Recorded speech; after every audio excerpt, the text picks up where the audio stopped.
محترم سامعین کرام، اس حدیث میں جو بنیادی تین اہم اس حدیث کے مدعے تھے اس پر الحمدللہ کچھ ضروری باتیں عرض ہو چکی ہیں۔ سب سے پہلے نمبر کی چیز تھی مل اسلام، اسلام کیا ہے، تو اس پر بھی الحمدللہ تفصیل سے بات ہوئی۔ اسلام ایک عام چیز ہے، اسلام میں یہاں اس کے بنیادی 6 اصولوں کو اللہ کے پیارے حبیب حضرت رسول اللہ صلی اللہ علیہ وسلم نے شمار کروایا، لیکن اس سے مراد عمومیت ہے۔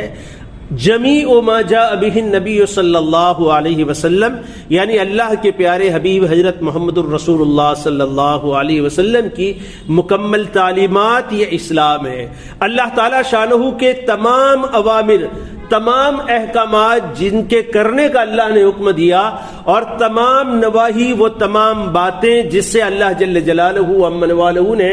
اپنے بندوں کو منع کیا، وہ تمام چیزیں اسلام میں داخل ہیں،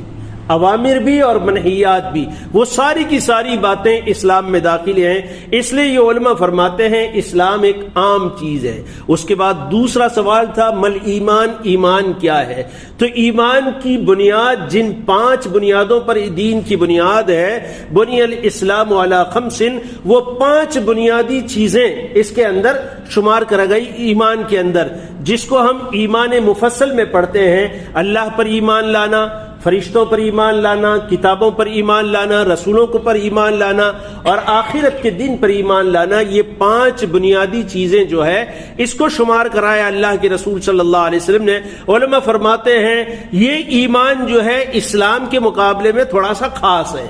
اور تیسری بات تھی مل احسان، احسان کی کیفیت کس کو کہتے ہیں، اس کو اللہ کے رسول صلی اللہ علیہ وسلم نے 2 لفظوں میں بیان فرمایا کہ انسان اپنے دل پر محنت کر کے دل کو اس معیار تک، اس مقام پر پہنچا دے کہ جب وہ نماز کے لیے کھڑا ہو تو اس کا ذہن یہ کہے کہ اللہ کے سامنے میں کھڑا ہوں اور اللہ میرے سامنے، میں اللہ کو دیکھ رہا ہوں۔ دوسری بات آپ نے ارشاد فرمائی کہ اگر انسان اس کیفیت تک نہیں پہنچ سکتا تو آخری درجہ یہ ہے کہ وہ کم سے کم اس درجے پر پہنچ جائے کہ کم سے کم اللہ مجھے دیکھ رہا ہے اگرچہ میں اللہ کو نہیں دیکھ رہا، اور دونوں میں سے جو بھی کیفیت پیدا ہو جائے، انسان کی نماز میں نہیں بلکہ ہر عمل میں جان پیدا ہو جائے گی۔ تو یہ علماء فرماتے ہیں یہ اور خاص چیز ہے، یعنی ایمان کے مقابلے میں بھی احسان خاص چیز ہے جو محنت کے ذریعے سے حاصل ہوتی ہے، لیکن اس کا حاصل کرنا، کمال ایمان اور کمال اسلام تک پہنچنے کے لیے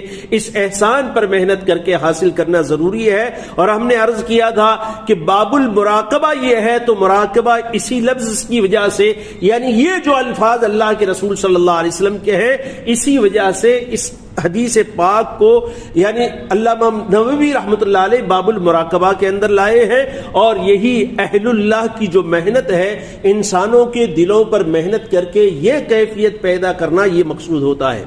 یہ 3 بنیادی چیزیں تھیں، یہ پوری ہو جانے کے بعد اور اس کے بعد